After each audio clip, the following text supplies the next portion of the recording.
Madam Secretary, welcome to the United Nations Office in Kenya. Thank you very much. Thank you. Nice to see you.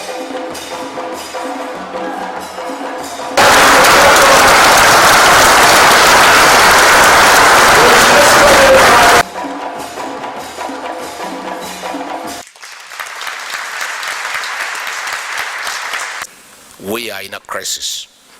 No doubt, the world is bleeding from the impacts of climate change.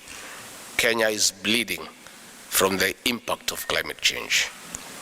Excellencies, ladies and gentlemen, to demonstrate the impact of climate change, Kenya has consecutively missed 5 rain seasons.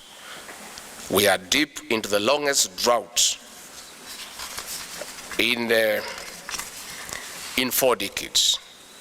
As a result, more than 5 million Kenyans are facing starvation in 31 counties across the country, where livelihoods worth $1.5 million have been lost in the last 1 year. Wildlife, one of our leading foreign exchange earners, has also not been spared. The drought is threatening to drive the world's heritage, the wildlife, to oblivion.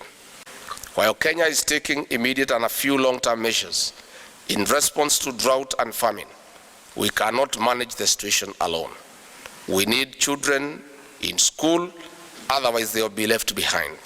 We need safe pregnancies and deliveries, but malnutrition among expectant and lactating mothers and children threaten to erase gains already made. In short, there is a direct link between food security and achievement of all the sustainable development goals in which we seek to leave no one behind.